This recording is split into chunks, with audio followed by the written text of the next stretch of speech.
Semakin kita beradaptasi ketemu orang, itu ada hormon bahagia yang keluar. Jangan mengurung diri. Ya, jadi bapak-bapak jangan kau pikir cuma kau yang stres. Istri itu lebih stres. Ya, makanya sering-seringlah ajak istrimu pergi ke luar. Tuhan mau engkau berhenti sejenak untuk engkau mencari Tuhan. Ayo bangkitkan kembali semangatmu dengan hadirat Tuhan. Enggak ada satu orang pun di luar sana yang bisa membangkitkan semangatmu kecuali dirimu sendiri, saudara. Enggak ada orang di luar sana yang peduli dengan kau. Kita harus menolong diri kita sendiri. Datang cari Tuhan. Kalau kita dekat dengan Tuhan, maka Tuhan itu memberikan kita sukacita dan kegembiraan. Kita ini perlu Tuhan dalam hidup ini, saudara. Karena memang hidup ini melelahkan. Hidup ini melelahkan. Mau saudara akui atau tidak, sebagai seorang hamba Tuhan atau jemaat, orang yang sungguh-sungguh dengan Tuhan atau tidak, semua kita akan mengalami masalah. Bahkan satu saat akan mengalami yang namanya kejenuhan. Bayangkan kita kerja dari pagi sampai malam. Yang anak-anak kuliah, ya sekolah. Ya kalau mau dipikir kata pengkhotbah, semua itu kesia-siaan. Karena kita mati tidak bawa apapun juga. Tapi kan kita hidup ini harus makan toh, harus cari uang. Ibu shalom, selamat sore, apa kabarnya? Luar biasa ya, walaupun ada masalah tetap luar biasa. Karena kita punya Tuhan yang luar biasa. Iya, hari ini tema firman Tuhan adalah ya mengatasi kejenuhan. Ya, yang namanya manusia dalam hidup kita ini pasti satu saat kita akan merasa jenuh. Amin apa amin? Siapa yang hari-hari ini hidupnya lagi jenuh? Ya, mengaku puji Tuhan ya. Tadi yang ibadah tadi banyak yang pencitraan, pada nggak ngaku. Ya, kita ya itu normal saudara. Namanya manusia itu kita merasa jenuh. Apalagi kita melakukan aktivitas yang setiap hari begitu ya, dan lama-lama kita ini bisa merasa jenuh, merasa bosan, lalu jiwa kita mulai tertekan. Nah, saya belajar tentang apa sih itu jenuh itu, saudara. Ternyata beberapa ahli ya psikologi melakukan sebuah penelitian dan mereka menemukan bahwa manusia itu bisa jenuh karena yang pertama adanya rasa tidak puas. Dan yang kedua, kurangnya hormon bahagia yang diproduksi dalam tubuh. Jadi ternyata tubuh kita ini bisa memproduksi hormon bahagia loh. Tuhan itu baik, amin. Karena bayangkan kalau tubuh ini nggak memproduksi hormon bahagia, ya saya yakin udah banyak yang stres. Semua pasti gila kali lari-lari di jalan. Tapi karena Tuhan baik, Dia itu memberi kepada manusia itu yang namanya hormon bahagia, saudara. Nah, hormon-hormon bahagia itu adalah salah satu ya zat kimia yang bekerja dan dihasilkan di otak ya manusia. Ya, dan saudara bisa belajar lebih jauh kalau saudara pengen belajar tentang hormon bahagia itu apa. Ada yang namanya dopamin, serotonin, endorfin, dan itu zat-zat banyak terdapat di dalam ya kayak narkoba, obat yang biasa di morfin ya. Kenapa orang itu kalau pakai morfin rasanya tenang? Ya, orang itu kalau disuntik narkoba itu rasanya melayang. Dia lupa masalahnya, ya dia lupa utangnya, ya, lupa istri. Kalau yang stres dengan istri, yang jenuh dengan istri, ya, orang mencoba melarikan diri karena memang ya zat-zat itu bisa menghasilkan hal-hal yang bisa membuat manusia itu rasanya happy. Tetapi itu semua kan tipuan, saudara. Ya, nah Tuhan itu menciptakan hormon bahagia dalam diri manusia dan itu bisa keluar sebenarnya. Ya, dan para ahli psikolog itu memberikan tips untuk bagaimana kita bisa memproduksi hormon bahagia dalam diri kita yang dari luar nih, yang sifatnya eksternal. Misalnya dengan berolahraga.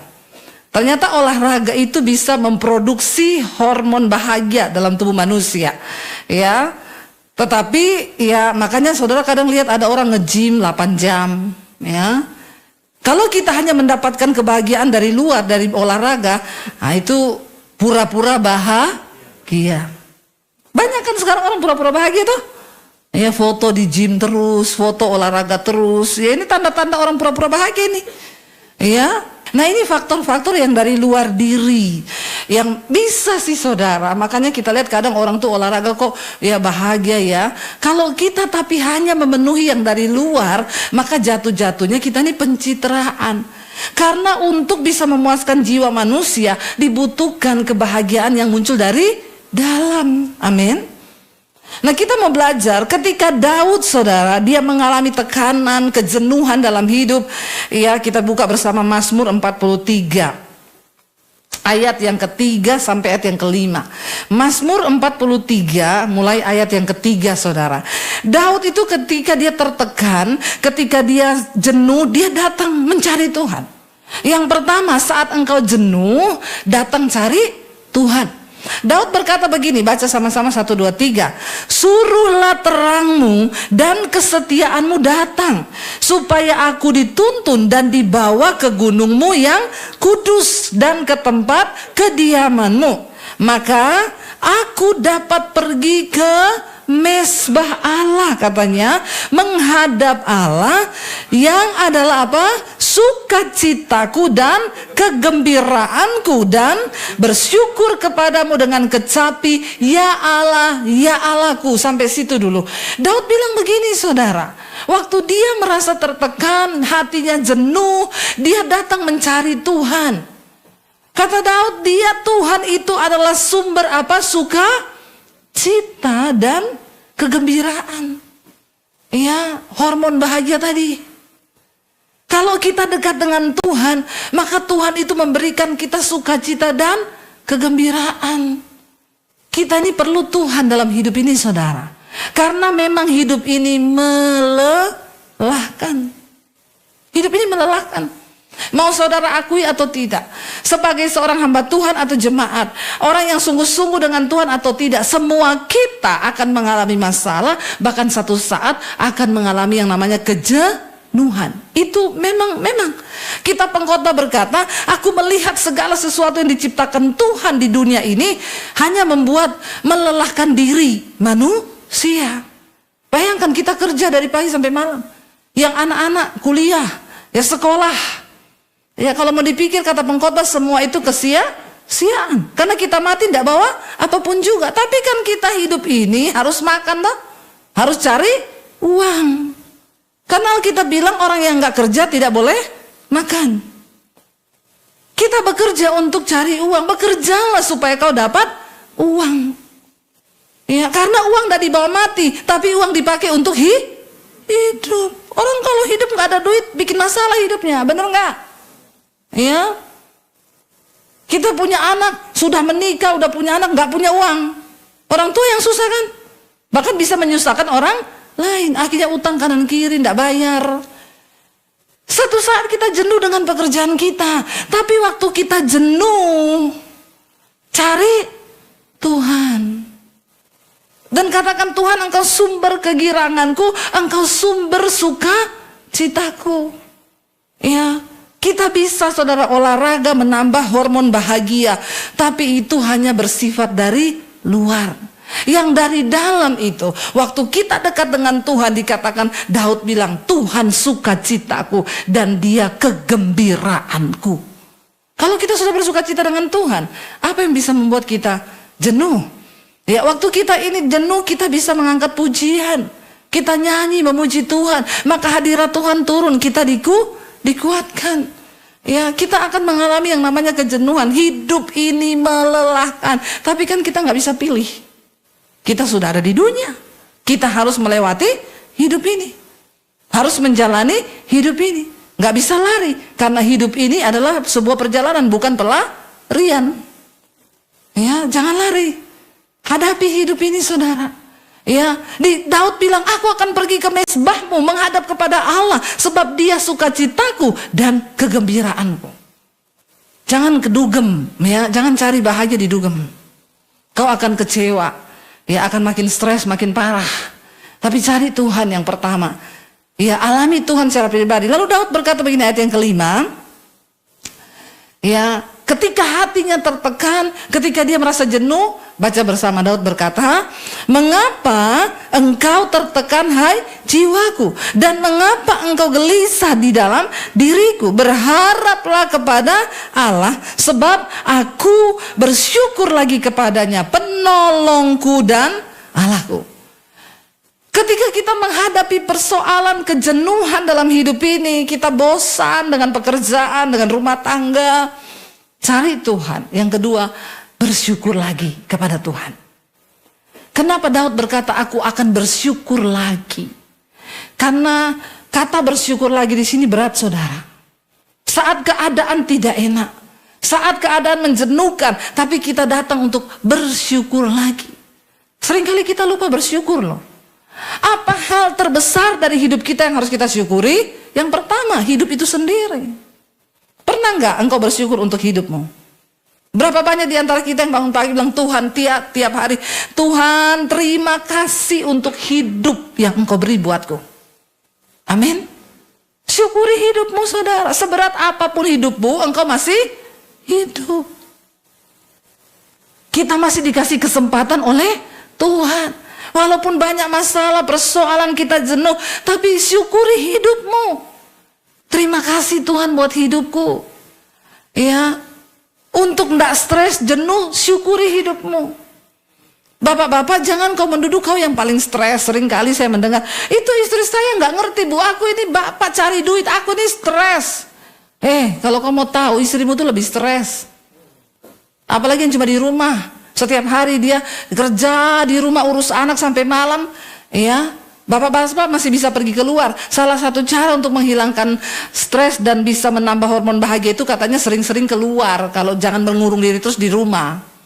Orang kalau sudah jenuh, mengurung diri, nggak mau ketemu siapa-siapa, makin stres kau. Bisa berakhir bunuh diri. Manusia diciptakan sebagai makhluk sosial. Semakin kita beradaptasi ketemu orang, itu ada hormon bahagia yang keluar. Jangan mengurung diri. Ya, jadi bapak-bapak jangan kau pikir cuma kau yang stres, istri itu lebih stres. Ya, makanya sering-seringlah ajak istrimu pergi ke luar. Saya ini dulu ibu rumah tangga, bener-bener murni ibu rumah tangga loh. Suami saya pergi kerja di gereja, saya di rumah dari pagi sampai malam urus anak itu. Anak 3, dari cuci, nyuci, nyetrika, masak, ngepel, nyapu. Ya, kadang suami saya pulang mau pergi, saya tanya mau kemana saya, mau isi bensin, ikut. Cuma ke pom, saudara. Ikut saya. Ya, ganti daster cepet-cepet, ganti naik di motor. Seneng, cuma lihat pom bensin. Bahagia itu sederhana. Padahal cuma lihat pom bensin itu.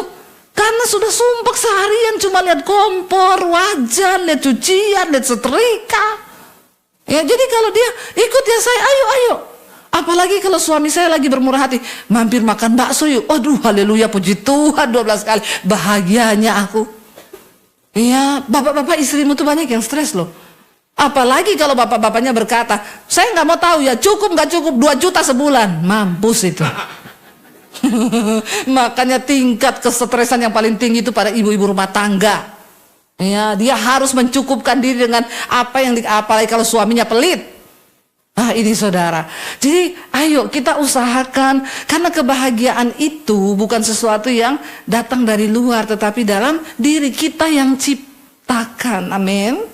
Ya, syukuri istrimu. Tuhan, terima kasih buat istriku, walaupun dia cerewet. Tapi syukuri. Amin. Karena cerewetnya istri-istri itu ada baiknya buat suami. Pokoknya istri benar terus. Ya, biar dia cerewet tapi itu untuk kebaikan suami. Ya, tapi kalau bapak-bapak pelit itu bukan untuk kebaikan istri itu. Ya, karena jeleknya istri itu pasti untuk kebaikan suami. Ibu-ibu, syukuri suamimu. Tuhan, aku bersyukur buat suamiku sekalipun dia pelit. Amin, ibu-ibu. Ya, belajar, tidak ada ibu-ibu yang amin loh. Tadi bapak-bapak pada amin saya suruh. Begitu ibu-ibu ini tidak ada yang amin. Ibu-ibu ini kepala batu juga ya. Bertobat ibu-ibu ya. Doakan suamimu. Tuhan, terima kasih buat suamiku ini walaupun pelit tapi aku bersyukur. Amin. Ya, ada ibu-ibu ngomong sama saya, "Bu, saya mau bunuh itu anjingnya suamiku." "Kenapa kau mau bunuh?" "Saya mau kasih racun." Kenapa? "Itu suamiku lebih sayang sama anjing daripada sama saya." Tiap kali pulang kerja, nggak masuk rumah, belok kiri ke kandang dogi, mainan sama dogi setengah jam baru masuk rumah. Saya bilang ada yang salah loh Bu. Daripada kau bunuh itu dogi, kau berdosa. Lebih baik kau belajar dari dogi itu. Kenapa suamimu kalau pulang kerja langsung ke kandang dogi? Saya ini punya dogi.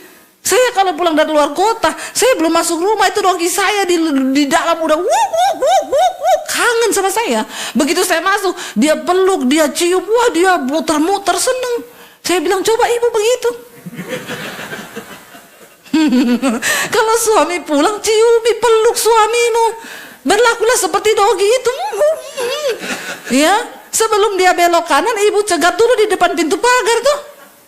Ya, maka suamimu pasti senang. Lagian ibu kalau suami pulang bukannya disambut, bawa uang nggak?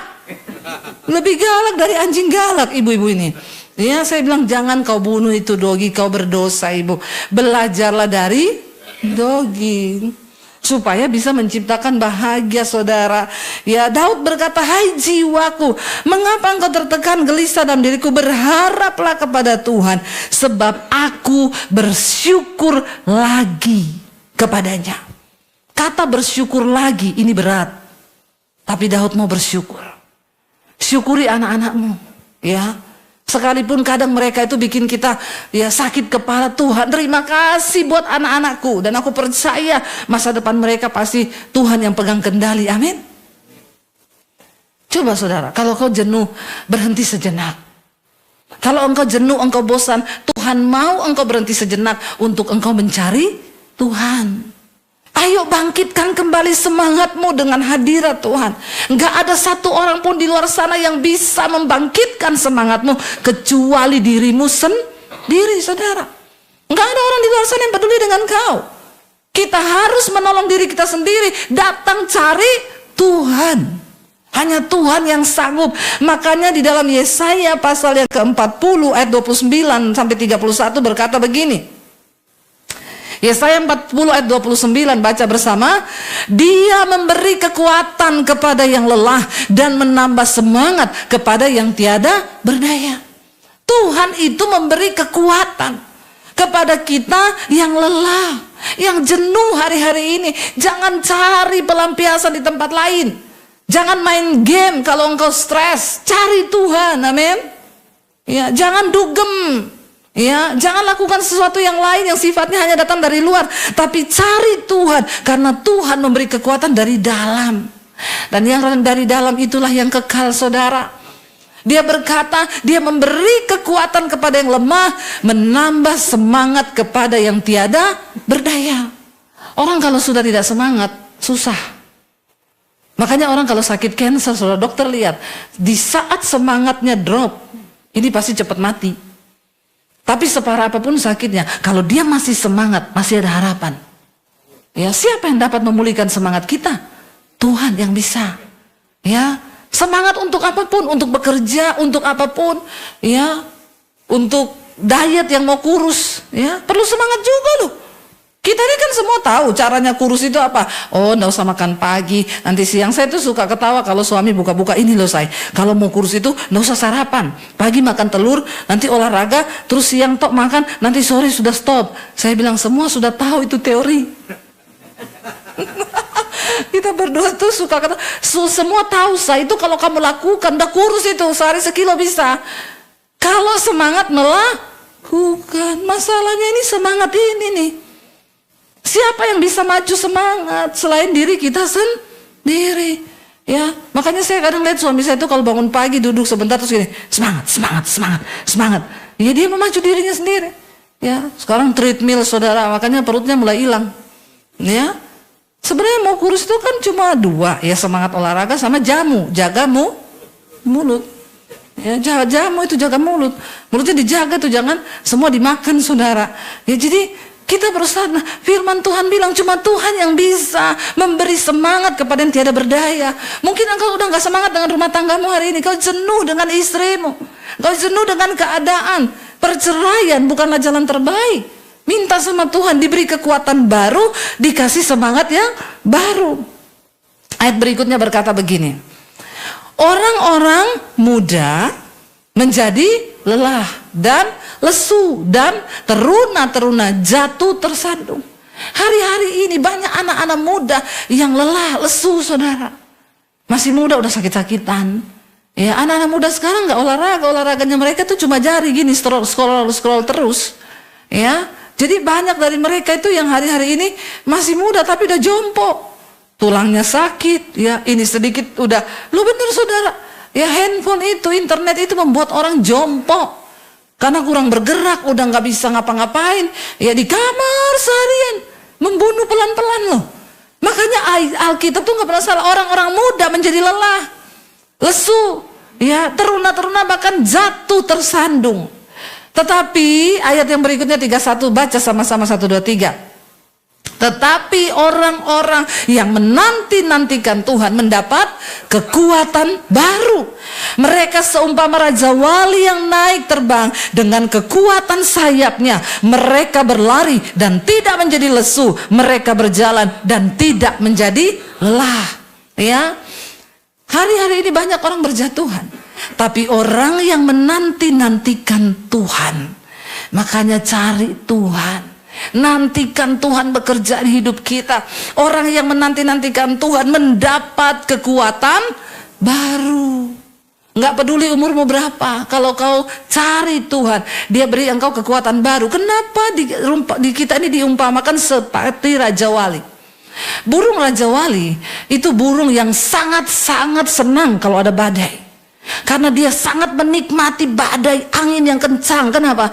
Dia memakai kekuatan badai itu untuk dia melayang di tengah badai dan membawa dia naik lebih tinggi. Ini gambaran kehidupan orang Kristen.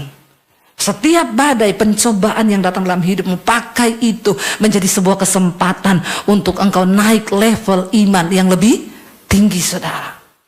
Ya, jalani setiap badai hidup, nikmati bersama dengan Tuhan. Dikatakan orang-orang yang menanti-nantikan Tuhan, mereka berlari tapi tidak menjadi lesu. Mereka berjalan tapi tidak menjadi lelah. Ya, kenapa ada orang yang berkata seringkali, kok kamu itu begitu kuat? Ya iya, karena saya mengandalkan Tuhan.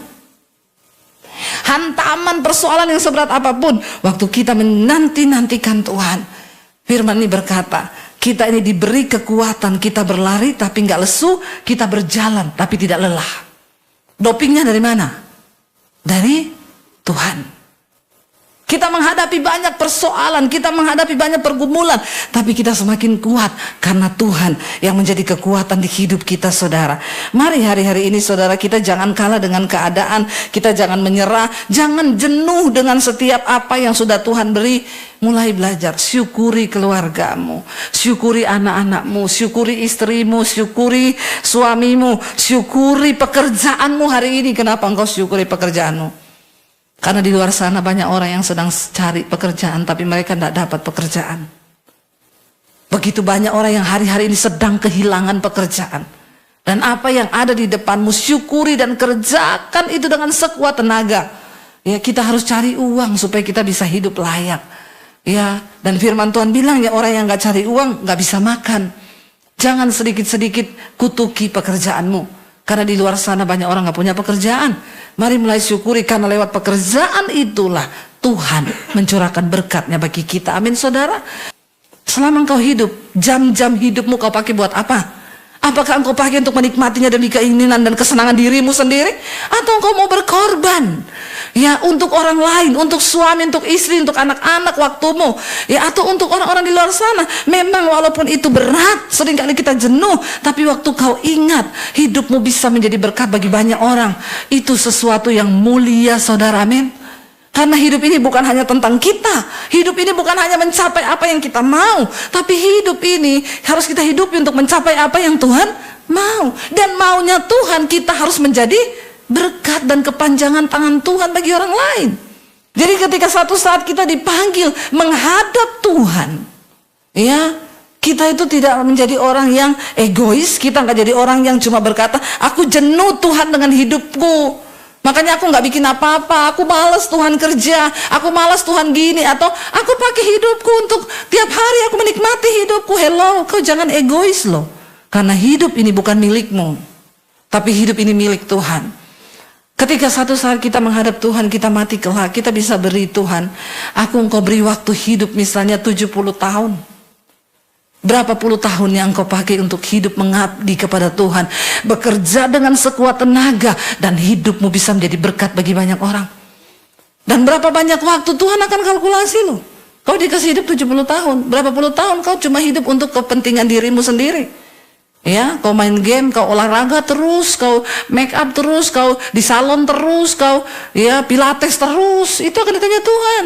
Ya, kita harus mempertanggungjawabkan hidup kita waktu-waktu yang Tuhan beri, karena hidup ini adalah milik Tuhan.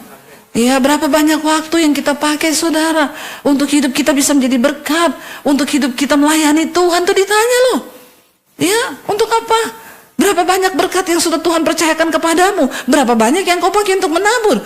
Berapa banyak yang kau pakai beli tas terus tiap bulan? Tobat, amin. Ya, saya tiap bulan, coba kalkulasi, setiap bulan beli tas berapa ratus juta? Ya, setiap bulan untuk kepentingan salonmu, kecantikanmu, berapa ratus juta yang kau pakai? Taburannya berapa? 10 juta. Minder nggak sama setan? Minder saudara. Bertobat loh kita ini. Karena satu saat Tuhan akan mintai pertanggungan jawab. Ya, jangan pakai uangmu, apalagi kau pakai berkatmu untuk dosa. Bertobat saudara. Ya, banyak bapak-bapak yang pelihara simpenan. Ya, peliharaan no, ani-ani yes. Ya, ani-ani no, simpenan yes. Nah itu sama aja podoai, sama-sama setan. Bertobat. Ya, jangan sampai saudara, hai, dikatakan pria-pria, jangan kau terkena dengan mulut perempuan jalang. Ya, sebab untuk apa kau pakai hartamu kalau itu kau beri untuk perempuan jalang? Sebab jalannya menuju ke dunia orang mati, ke jalan arwah-arwah. Ngeri, sekarang banyak orang ya punya simpenan. Ya, ada juga ya kemarin saya layani lesbi, ya, simpenannya lesbi, homo, simpenannya homo. Lalu uang dihamburkan untuk dosa. Kebinasaan sedang mengintai saudara, bertobat. Hari ini kita bertobat. Ada juga ibu-ibu yang simpen berondong. Sekarang banyak, ya. Ya, biasanya kan sugar daddy, ini mami sugar mami. Ya. Sugar mami atau apalah itu sebutannya. Bahaya saudara. Mari kita bertobat loh. Dunia sedang lenyap dengan segala keinginannya. Tapi orang yang benar, orang yang menanti-nantikan Tuhan mendapat kekuatan baru. Kita sedang di hari-hari terakhir masa-masa penantian Tuhan. Jangan sampai kita binasa, jangan sampai kita terlambat, jangan sampai kita tertinggal. Ya. Jadi mari kita sungguh-sungguh bertobat. Kita doa sama-sama hari ini, Tuhan jangan sampai ada anak-anakku yang tertinggal, jangan sampai ada keluargaku yang tertinggal, jangan sampai suamiku, istriku tertinggal. Mari kita sama-sama berjuang. Karena kalau Tuhan datang saudara, biar dia dapati kita ini di dalam perkenanannya. Mari banyak bersyukur, mari banyak mencari Tuhan hari-hari ini, amin. Karena waktu engkau cari Tuhan, ada ucapan syukur, ada sukacita, ada kekuatan yang baru. Saya undang imam musik maju ke depan. Ketika kita sungguh-sungguh mencari Tuhan, kita percaya bahwa dia Tuhan yang tidak pernah meninggalkan kita. Apapun tekanan, apapun persoalan, kejenuhanmu hari ini, bilang sama Tuhan saudara.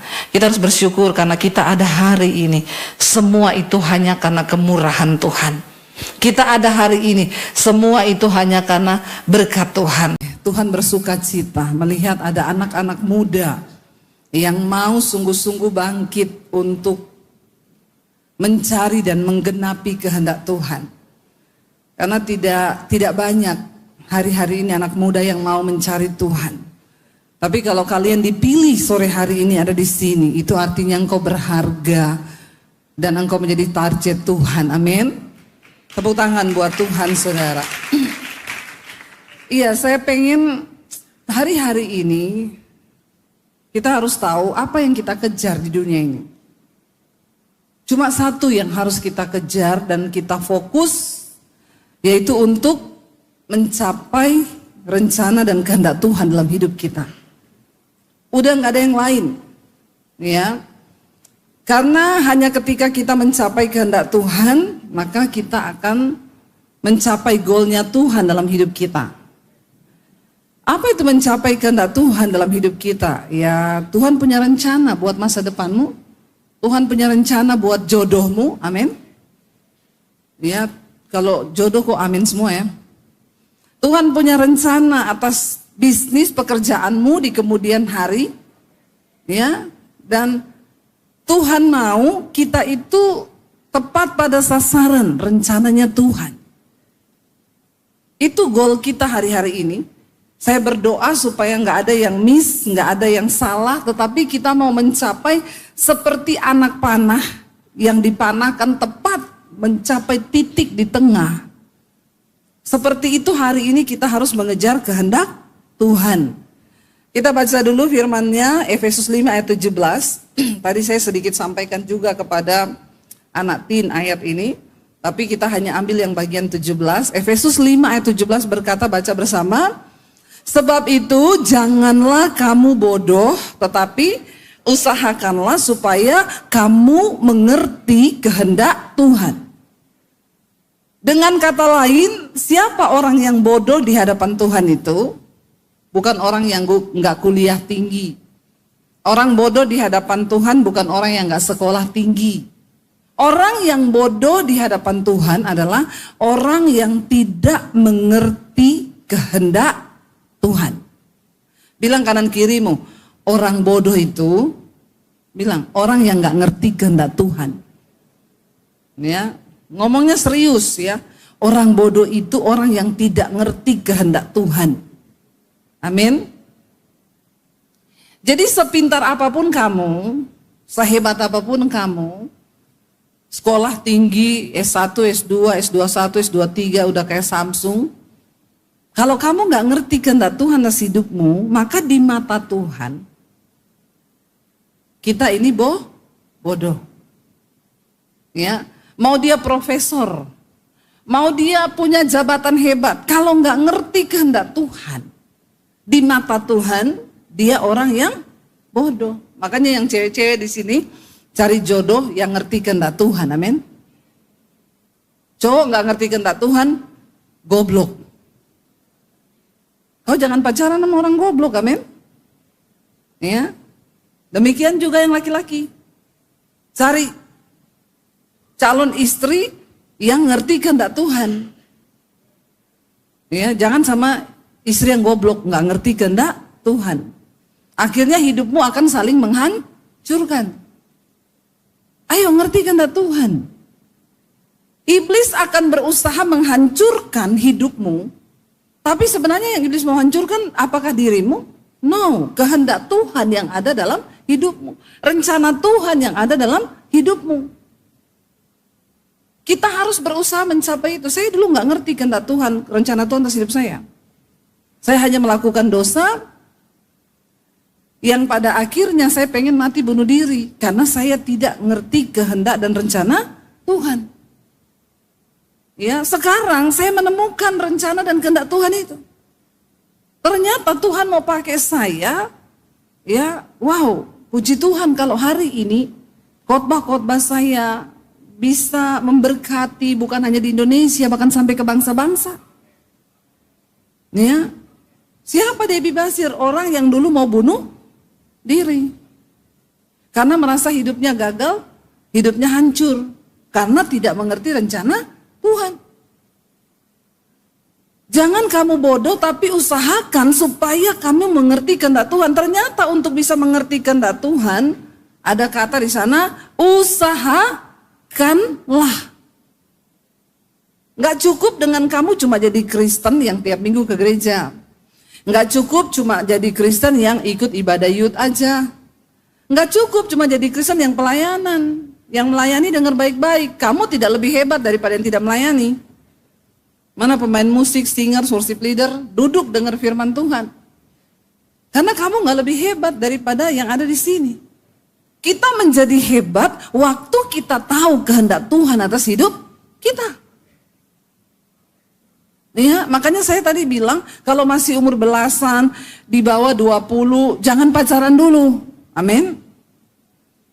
Ya, karena kamu belum tahu tujuan hidupmu apa, kau belum tahu, bahkan jati diri aja belum punya. Bagaimana bisa kau pacaran dengan Jati diri yang belum ada, yang belum punya tujuan. Berapa banyak yang udah pacaran di sini, angkat tangan? Yang udah punya pacar? Ya. Semoga kau tidak tersesat. Yang pacarnya tidak seiman. Ada?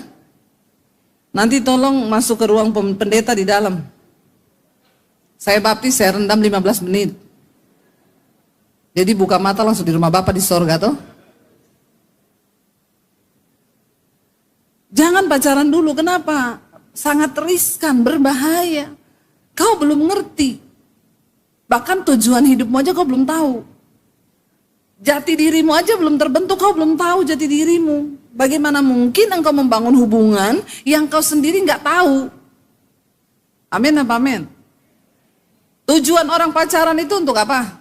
Yang sudah pacaran tadi angkat tangan? Siapa? Coba boleh dijawab nggak? Tujuan pacaran itu apa? Ada yang bisa jawab? Dapat sepeda loh di bawah. Ada yang bisa jawab tujuan pacaran itu apa? Ayo, angkat tangan terus jawab ya. Tujuan orang berpacaran itu apa? Yang belum pacaran juga nggak apa-apa, jawab aja. Ini penting loh. Bayangkan tujuan pacaran aja nggak tahu. Terus kenapa kau pacaran? Nah ini banyak anak-anak Kristen yang bodoh. Ya bodoh, nggak tahu tujuannya apa tapi ngapain lu pacaran? Buang waktu, buang pulsa, buang pikiran, buang energi. Siapa yang bisa jawab coba? Tujuan dari pacaran apa? Ada? Ayo, jangan takut salah. Kalau saya salah, saya nggak hukum, nggak ada yang hukum. Satu orang aja, saya cuma butuh satu jawaban aja. Ayo dong, anak muda tuh harus berani berpendapat. Ada yang bisa jawab tujuan pacaran itu apa? Perlu bikin seminar ini. Apa tujuan pacaran? Nikah. Tujuan pacaran itu nikah. Jadi kalau sudah punya pacar udah pasti itu dinikahi. Oh, belum. Terus ngapain pacaran? Apalagi kalau sudah pegang-pegang ya yang di belakang, apa tujuan pacaran?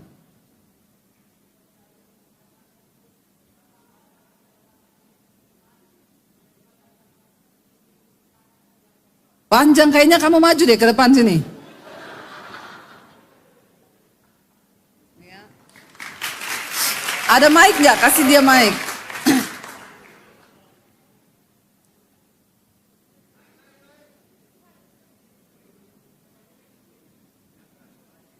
Ya, apa tujuan pacaran?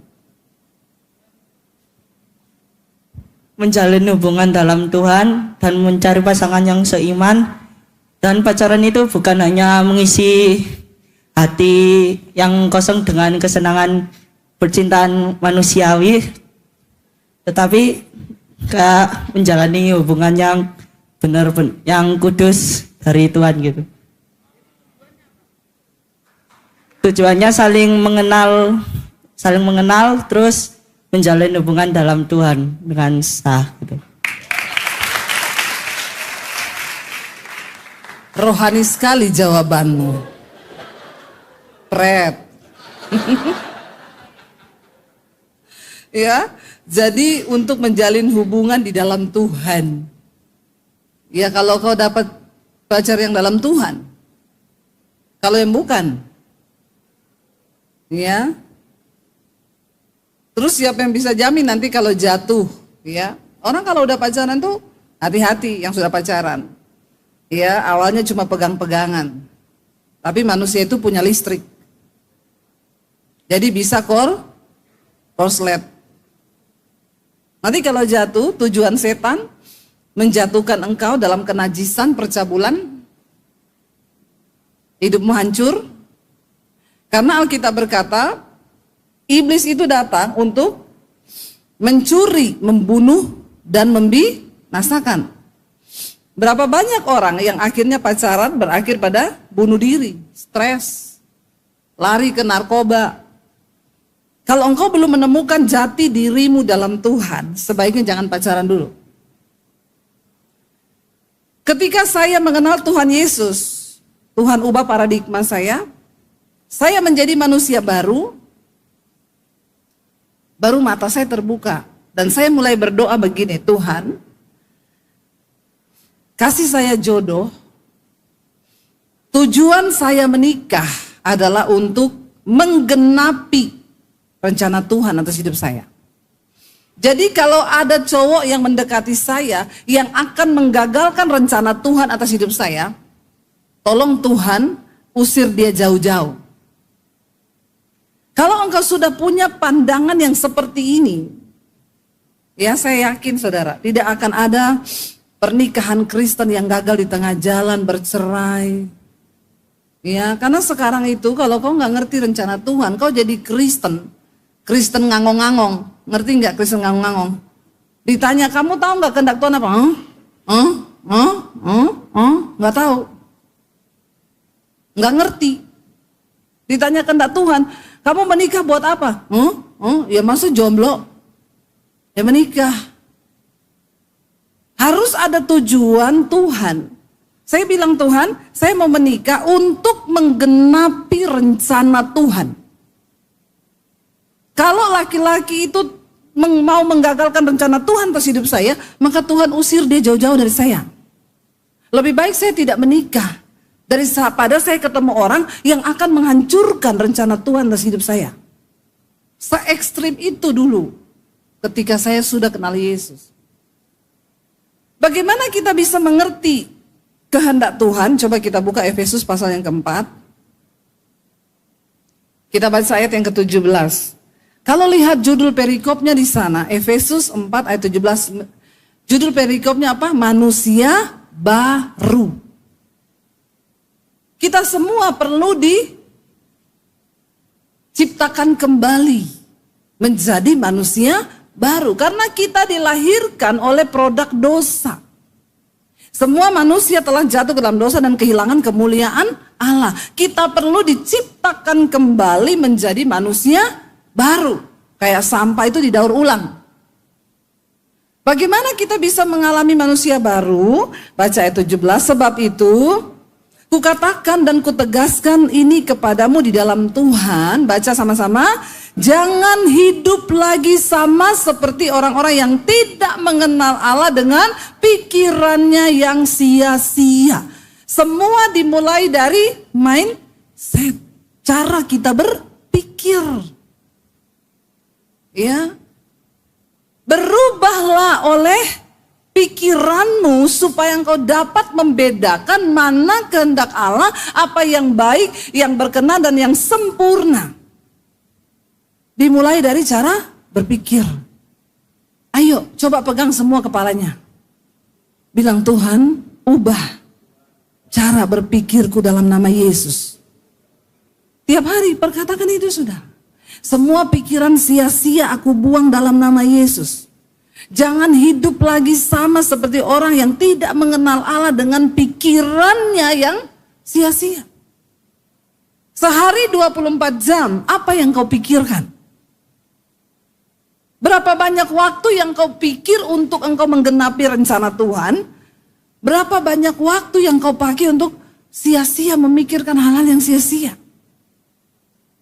Tadi sore saya sampaikan saudara, ada seorang yang bertanya ya kepada AI, dia bilang kalau kamu jadi iblis, bagaimana kamu bisa menipu orang Kristen terutama anak-anak muda? Lalu di AI-nya menjawab, kalau saya jadi iblis, saya akan berikan kepada mereka bukan hal-hal yang menakutkan, tapi hal-hal yang menyenangkan.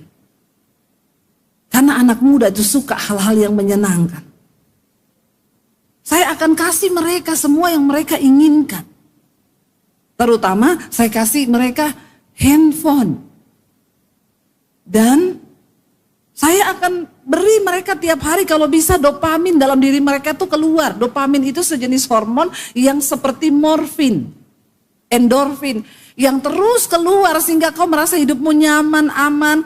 Dan hari ini ya para ahli menyimpulkan setiap hari dopamin itu keluar paling banyak saat kau ngapa? Scroll. Berjam-jam. Seperti orang ketagihan kita dibuatnya. Kenapa? Setiap kali kau scroll itu dopamin keluar. Yang kedua, game online. Ya. Yang ketiga, kau nonton film porno. Setan bilang, saya nggak kasih mereka hal-hal yang menakutkan, tapi saya kasih hal-hal yang menyenangkan.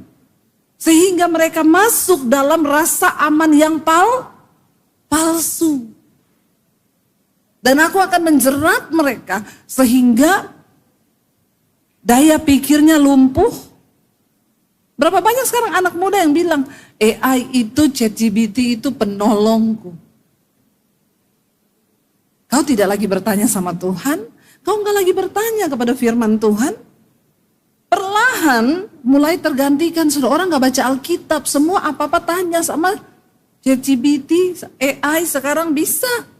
Bahkan tanpa kita sadari, hidup kita sekarang dipimpin oleh algoritma kan. Pernah nggak kamu berpikir gini, saya baru berpikir loh, tiba-tiba muncul. Pernah nggak? Pernah ya? Kita baru berpikir nih. Saya nih baru berpikir ketika sakit di sebelah kiri saya pikir gini, apa saya ini kena batu empedu ya? Tiba-tiba besoknya muncul. Obat batu empedu tiap hari muncul. Saya bilang setan benar ya ini ya. Sering loh begitu. Baru mikir apa nih?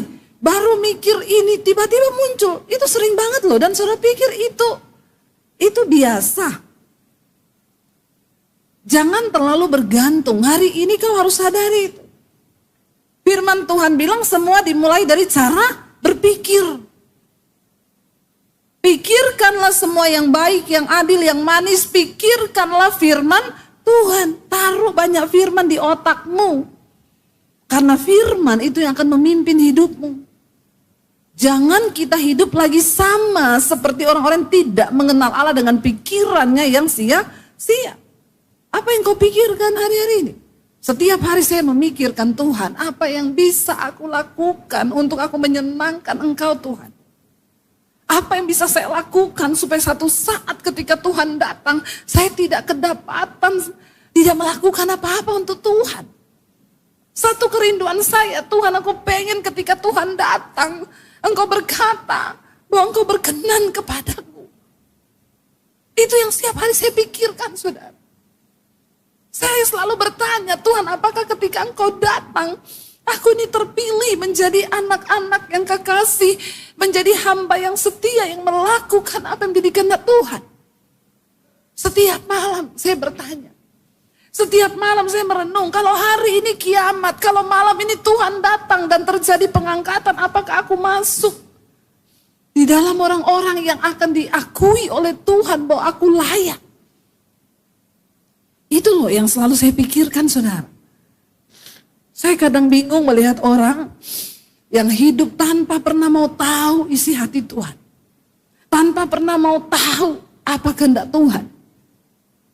Jangan terlalu berani hidup tanpa engkau memikirkan apa yang menjadi kehendak Tuhan dalam hidupmu, dalam masa mudamu. Karena sekali engkau terpeleset, saudara, ingat iblis tidak memberikan engkau hal-hal yang menakutkan hari-hari ini. Tapi iblis kasih hal yang menyenangkan. Menyenangkan. Kenapa saya melarang kamu pacaran sebelum engkau tahu tujuan dari pernikahan? Supaya kau tidak jatuh. Banyak orang Kristen pacaran tidak kudus, akhirnya jatuh melakukan dosa. Hidup dalam kenajisan. Kalau engkau sudah hidup dalam kenajisan, hancur. Engkau tidak mungkin bisa berpikir untuk melakukan kehendak Tuhan. Yang kau pikir tiap hari cuma seks, seks, dan seks. Kamu yang terikat dengan film porno, cepat tinggalkan. Jangan biarkan setan itu mempengaruhi pikiran. Dengan hal-hal yang najis. Pikiran yang sia-sia hari-hari ini. Bertobat, saudara. Kau lihat tanda zaman kita ini benar-benar ada di penghujungnya akhir zaman. Gak main-main. Perang demi perang terjadi. Ya, sesuatu yang besar di depan kita. Ayo, tidak ada pilihan lain selain hidup melakukan kehendak Tuhan. Ayat yang ke-18 berkata, baca bersama, dan pengertiannya yang gelap jauh dari hidup persekutuan dengan Allah karena kebodohan yang ada dalam hati mereka dan karena kedegilan, kekerasan hati mereka. Jangan mau dikuasai oleh kebodohan. Apa itu kebodohan? Kau tidak mengerti kebenaran, kau tidak mengerti firman Tuhan. Ayat 19, baca bersama. Perasaan mereka telah tumpul sehingga mereka menyerahkan diri kepada hawa nafsu dan mengerjakan dengan serakah segala macam kecemaran. Jangan melakukan itu semua. Karena kau tidak akan pernah bisa mengerti kehendak Tuhan kalau engkau hidup dalam hawa nafsu. Apa itu hawa nafsu? Nafsu itu baik, Tuhan ciptakan dalam diri manusia. Kalau nggak ada nafsu, kita juga nggak bisa hidup. Ya, nafsu makan, ya itu baik. Tapi sehari makan 3 kali, itu normal. Kalau sehari makan 6 kali, itu hawa nafsu. Bertobat, amin. Apa-apa mau dimakan, itu hawa nafsu. Karena sekarang banyak anak muda itu mati muda. Ya, masih umur belasan, udah cuci darah. Kenapa? Makanan nggak bisa kuasai mulut. Semua dimakan, yang manis-manis dimakan, yang racun-racun dimakan, ya. Perhatikan apa yang kau makan. Banyak anak muda sekarang, ya, umur 21 tahun, kena stroke. Kenapa? Kau nggak bisa kelola hidupmu. Makannya rakus, tidurnya tengah malam, begadang. Yang tidur di atas jam 12, siapa di sini angkat tangan? Nah ini, ya. Kau sedang merusak tubuh, ya. Kita ini punya organ dalam badan kita ini, Tuhan ciptakan itu bekerja ada jamnya. Liver itu buang racun jam 9 malam. Ya, harus dalam keadaan tidur, kalau enggak rusak livermu. Saya bilang, saya dulu waktu kecil belum ada handphone, belum ada TV. Setelah saya SMA itu baru ada TV. Jadi masa muda kami dulu, masa anak-anak kami itu sehat bener. Ya, jam 8 udah tidur. Udah gelap, ya. Jangankan mall, jangankan handphone, belum ada. Makanan pun belum ada yang racun-racun. Kenapa hari-hari ini banyak anak-anak muda mati muda? Karena ya gaya hidup. Karena kau tidak menyadari bahwa tubuhmu itu bait Allah. Dirusak dengan hawa nafsu, makan tidak terkontrol. Tidur itu nafsu Tuhan kasih. Tapi kalau engkau tidur yang normal itu kan 8 jam. Ya, kalau orang dikuasai hawa nafsu tidur terus. Ya, itu hawa nafsu. Seks itu juga nafsu Tuhan ciptakan. Baik supaya manusia bisa berkembang biak. Dan itu kudus buat suami istri. Tapi setan menipu hari-hari ini anak muda rata-rata jatuh dalam hawa nafsu seks. Ya, sehingga melakukan banyak cara. Bersinah. Melakukan hal-hal yang tidak pantas, bahkan laki-laki melakukan kemesuman dengan laki-laki. Saya berdoa di sini nggak ada boti-boti, amin. Jangan ada boti di antara kita. Ya, Tuhan menciptakan itu normal. Adam dan Hawa, bukan Adam dan Eben. Ya, jadi bertobat. Nggak ada lesbi. Sekarang banyak loh lesbi. Ya, perempuan sama perempuan. Dan lesbi zaman now itu bukan model-model kayak saya gini, rambut pendek, tomboy. Ternyata rambutnya panjang. Dan di kalangan mahasiswa. Di kalangan mahasiswa sekarang udah nyata-nyata. Pacaran, cewek sama cewek. Ngeri dunia sekarang ini. Belum yang merokok. Saya sama suami, kita makan di satu restoran. Selesai makan, anak-anak muda yang remaja itu keluar. Saya pikir mau ngapain. Semua begini. Nggak ada asapnya sih. Tapi semua merokok ternyata.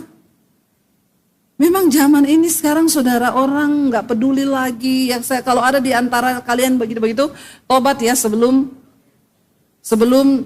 kena murka Tuhan loh. Bertobat, tinggalkan semua dosa itu. Ya, dan dikatakan di sana ayat 20 apa?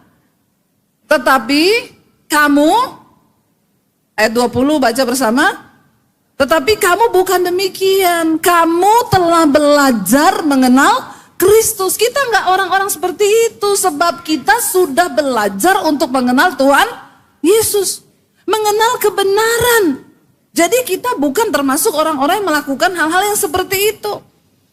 Lalu dikatakan ayat 21, karena kamu telah mendengar tentang dia dan menerima pengajaran di dalam dia menurut kebenaran yang nyata dalam Yesus. Karena kalian telah menerima Kristus dan setiap hari Minggu di gereja, setiap yud kamu mendengar pengajaran tentang firman Tuhan. Jangan biarkan pengajaran itu berlalu begitu saja, tapi biarkan firman Tuhan itu mengubah hidup kita. Saya bicara begini bukan saya tidak mengalami dosa apa, saya sudah coba semua dosa dulu. Jadi kalau kau baru mau belajar dosa, kasihan deh lu. Saya dulu sudah melewati semua dosa itu. Saya sudah coba semua sampai berakhir saya pengen mati bunuh diri. Tahun 95 saya pengen mati mengakhiri hidup saya. Karena ternyata dosa tidak membawa damai sejahtera. Dosa membuat saya akhirnya pengen mati. Kau pikir setelah kau dibujuk iblis melakukan dosa dan itu hanya begitu saja? No. Setan akan berusaha menguasai engkau dan membujuk. Dia datang untuk mencuri, membunuh dan membinasakan. Jangan main-main. Sekali kau masuk dalam jeratnya, kau gak akan pernah bisa keluar kalau bukan karena kasih karunia Tuhan. Datang berserah di kaki Tuhan. Saya ngomong begini karena saya pun pernah mengalami dan ayat ini benar banget. Setelah saya menerima Tuhan Yesus, saya mendengar tentang dia, menerima pengajaran di dalam dia. Yaitu kamu ayat 22, berhubung dengan kehidupan kamu yang dahulu harus menanggalkan manusia lama supaya kau dilahirkan kembali, yang menemui kebinasaannya oleh apa? Nafsunya yang menyesatkan. Supaya engkau bisa menerima dan mengerti kehendak Tuhan. Ayo berubah. Ya, berubah selama masih ada waktu. Ayat 23 baca supaya apa? Supaya kamu dibaharui di dalam roh dan pikiranmu. Dimulai dari dalam roh. Datang di kaki Tuhan, bilang Tuhan ini hidupku, ubah aku Tuhan. Karena perubahan itu gak akan pernah terjadi kalau engkau tidak datang duduk di kaki Tuhan dan memberikan hidupmu kepada Tuhan. Perubahan itu baru akan terjadi ketika engkau datang dan menyerahkan hidupmu di kaki Tuhan. Datang sama dia.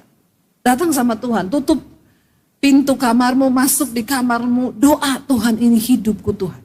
Ubahkan aku Tuhan. Dan dikatakan di sana supaya engkau dibaharui dalam roh dan pikiranmu dan apa? 24, dan mengenakan manusia baru yang telah diciptakan menurut kehendak Allah di dalam kebenaran dan kekudusan yang sesungguhnya. Kita ini perlu disetting ulang. Otak kita, pikiran kita, ya perlu disetting ulang saudara. Kita perlu diisi oleh kebenaran firman Tuhan. Barulah hidup kita ini mulai pada babak yang baru. Kita tidak hidup menuju kepada kebinasaan. Tapi kita hidup menuju kepada kehendak dan rencana Tuhan. Tuhan mau pakai hidupmu berdampak bagi banyak orang. Kalau saya tidak membuka hati menerima Tuhan Yesus saat itu, hari ini Debbie Basit itu udah mati karena bunuh diri. Hidup saya cuma menjadi catatan sampah. Tapi karena malam itu saya datang, saya bahkan belum kenal Tuhan Yesus. Saya berdoa di kamar berkata begini, Tuhan, aku tahu ada Tuhan yang menciptakan aku. Tapi aku tidak tahu siapa dia. Tapi saya percaya Tuhan yang menciptakan saya itu ada dan engkau hidup. Karena itu malam ini Tuhan, tunjukkan dirimu kepada saya. Supaya saya mengerti apa rencanamu menciptakan saya di dunia. Itu doa saya ketika malam saya mau bunuh diri. Saya bilang Tuhan sebelum saya bunuh diri, siapapun engkau saya gak peduli dengan agama lagi. Tapi saya pengen ketemu Tuhan yang menciptakan saya ke dunia. Kenapa kau kurang kerjaan ciptakan saya Tuhan? Cuma untuk saya bikin dosa, lalu kalau saya mati bunuh diri saya pasti masuk neraka. Nah sebelum saya mati bunuh diri saya pengen kau tunjukkan dirimu sama saya. Iman yang hanya sekecil sebiji sesawi itu ternyata diperhitungkan Tuhan. Malam itu Tuhan datangi saya dan saya berjumpa secara pribadi dengan Tuhan Yesus. Dan itu titik balik hidup saya. Hari ini saya mau bilang, Siapa Debbie Basir sekarang? Karena anugerah Tuhan, saya bisa menjadi berkat bagi banyak orang. Ternyata rencana Tuhan begitu dahsyat. Coba kalau saya sudah mati hari itu. Cuma terbersit di dalam otak dan pikiran saya. Cuma satu kata, aku pengen kenal penciptaku. Itu tok, selesai. Tidak ada yang lain. Saya bukan anak pendeta yang pintar berdoa. Bahkan saya tidak kenal Tuhan Yesus. Saya bukan dari orang agama Kristen. Saya cuma datang dan bilang, Tuhan, kalau saya saudara yang bukan dari Kristen bisa mengalami Tuhan dan rencananya. Apalagi kalian yang memang sudah dipilih sejak di dalam kandungan ibu. Engkau sudah menerima kasih karunia Tuhan itu. Jangan sia-siakan hidup. Kita nggak punya banyak pilihan. Dunia sedang berubah begitu cepat. Mengharapkan masa depan apa kita? Dengan kepintaran kita, enggak ada. Kau belum cari kerja hari ini yang dipecat sudah ratusan ribu bahkan jutaan orang. Zaman dulu orang cari kerja, satu orang dia bisa melamar ke 5 perusahaan. Hari ini 5 orang cari satu lowongan. Sulit. Dunia berubah, gak ada yang bisa mengendalikan. Kau terima atau tidak, kau siap atau tidak, dunia ini sedang berubah. Kau masih sekolah, belum kerja. Yang dipecat sudah jutaan orang. Rasanya tidak ada harapan. Tapi Tuhan bisa memberikan kepadamu harapan yang baru. Sehingga hidupmu bisa berdampak dan menjadi berkat bagi banyak orang. Amin. Saya sedang menceritakan apa yang Tuhan buat dengan hidup saya. Saya sedang menceritakan apa yang Tuhan Yesus kerjakan dengan hidup saya, saudara. Dan ini bukan dongeng, itu benar-benar terjadi. Bagaimana Tuhan pakai hidup saya hari ini. Saya ketemu banyak orang yang berkata, Bu, terima kasih lewat khotbah Ibu kami gak jadi bercerai. Banyak yang berkata, Bu, terima kasih lewat khotbah Ibu, saya dulu homo, sekarang saya bertobat. Dan itu merupakan satu kebanggaan di hadapan Tuhan kelak. Itu bisa terjadi ketika apa? Ketika engkau datang menyerahkan hidupmu di kaki Tuhan dan berkata, ini aku Tuhan, ini aku. Pakai hidupku Tuhan. Aku pengen ketemu engkau, pengen ketemu rencanamu yang besar atas hidup. Mari hari-hari ini kita pakai hidup kita untuk melakukan kehendak Tuhan. Gak ada yang lain, gak usah bicara muluk-muluk. Kau mau kejar sekolah sampai di mana? Hikmat dunia adalah kebodohan di hadapan Tuhan. Sekolah yang tinggi, belajar yang rajin, tetapi yang terutama kejar kehendak Tuhan atas hidupmu. Amin. Berubah dari cara pikir yang sia-sia. Serahkan hidup yang kudus kepada Tuhan. Berdoa dan katakan, Tuhan ini hidupku. Duduk di kaki Tuhan. Itu bisa terjadi cuma waktu apa? Waktu kau datang sama Tuhan. Engkau berlutut di bawah kaki Tuhan dan Tuhan bilang, carilah aku selama aku berkenan untuk ditemui. Berserulah padaku selama aku dekat. Sebab barang siapa yang mengetok, baginya pintu akan dibukakan. Siapa yang mencari, dia akan mendapat. Tapi kau gak akan ketemu selama kau tidak mencari. Gak usah minta didoakan pendeta. Datang sendiri kepada Tuhan, alami Tuhan sendiri. Kita bangkit berdiri bersama.